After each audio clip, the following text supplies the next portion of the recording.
Bonjour, je m'appelle Michel Joly, je suis expert comptable, commissaire aux comptes. Je co-dirige un cabinet qui s'appelle ADG qui a rejoint Grant Thornton depuis 9 mois et depuis plusieurs années, je suis un des partenaires de l'école Télécom, soit à travers l'incubateur, soit à travers des unités d'enseignement.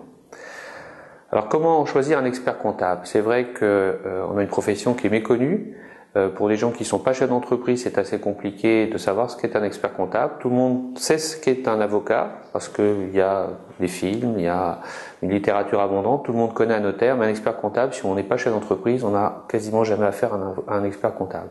Donc comment choisir cet expert comptable, sachant qu'il y a à peu près 15 000 cabinets en France, que notre profession a plutôt une bonne notoriété, qu'elle est considérée dans tous les sondages comme le conseiller privilégié du chef d'entreprise.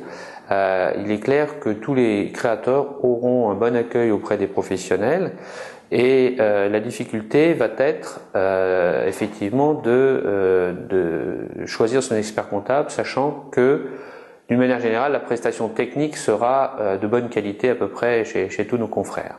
Après, qu'est-ce qui va faire la différence? La différence, ça va être sur plusieurs niveaux. Tout d'abord, le relationnel. On fait un métier qui est très intuitu personae, et c'est vrai que dans notre métier, le contact avec le client va être très important. Il y a une notion de confiance qui doit se mettre en place. Et puis ensuite, il y a le fait de connaître peut-être plus précisément les mécanismes de la création d'entreprise et peut-être, pour ce qui nous intéresse, les startups, toutes les problématiques d'élaboration de business plan, les problématiques de levée de fonds, les problématiques de recherche de subventions, tout ce qui est lié à de la fiscalité particulière comme le fait de pouvoir bénéficier du statut de jeune entreprise innovante ou à l'inverse aussi, enfin pas l'inverse, pardon, ou en complément d'avoir du crédit d'impôt recherche. Toutes ces données sont importantes parce que ce qui va faire qu'une entreprise va réussir ou pas, c'est bien sûr la qualité du chef d'entreprise et de son business model, et ensuite la gestion de la trésorerie et l'accompagnement au quotidien, sachant que pour tout un chacun, on ne meurt pas de faire des pertes, mais on meurt de ne pas avoir de trésorerie. Donc c'est clair que toutes les entreprises doivent, tout au long de leur développement, et particulièrement les startups, être capables de générer du cash soit par rapport à leur activité, soit à travers l'apport de financement extérieur. Alors quelles sont les missions de l'expert comptable? Clairement, on peut identifier plusieurs missions d'accompagnement du chef d'entreprise.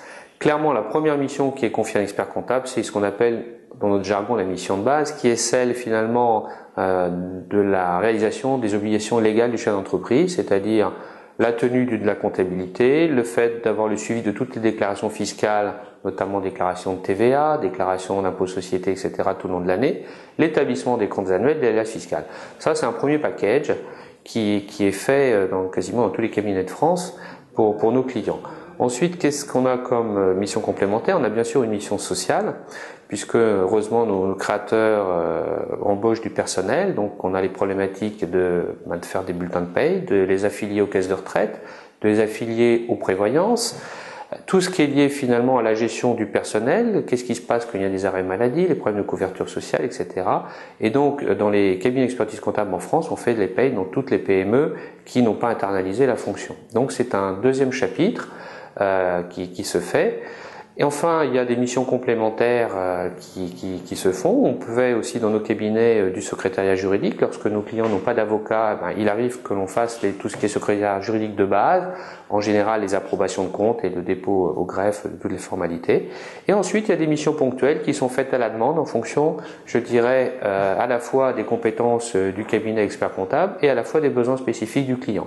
Donc ça peut aller sur des missions très très larges, la mise en place de systèmes d'information dans des cas un peu compliqués, puisque le système d'information, c'est ce qui va permettre de piloter l'entreprise. Donc on peut être amené à mettre en place des tableaux de bord de trésorerie, de mettre en place des prévisionnels, de mettre en place du contrôle budgétaire, une comptabilité analytique, donc des choses plus ou moins compliquées en fonction des stades de développement de nos clients.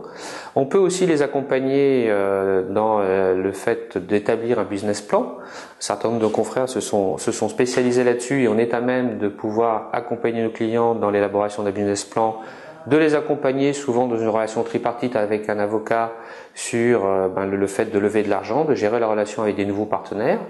On va les accompagner peut-être sur le fait aussi de monter un dossier jeune entreprise innovante pour avoir un agrément fiscal.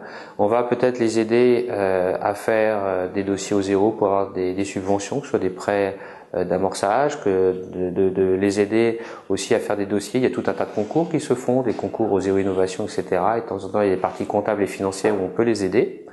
Et puis ensuite, au fur et à mesure du stade du développement de l'entreprise, on va être amené peut-être à travailler sur, lorsque la société est un peu plus mature, sur des problématiques, je dirais éventuellement de rachat d'entreprise, dès qu'on va sur, voire de cession, parce que ça fait aussi partie du périmètre. Donc on a un champ d'intervention qui est très très large. Les compétences varient effectivement en fonction je dirais de chaque cabinet, de l'expert comptable, et c'est là où finalement dans les cabinets qui ont une taille plus importante, on a une palette de services souvent un petit peu plus large que dans les cabinets de plus petite taille. Ce qu'on pourrait rajouter, c'est que tout ce cadre, je dirais, de collaboration, normalement est contractualisé à travers une lettre de mission qui est obligatoire et qui en général est annuelle et se renouvelle chaque année et négociée chaque année.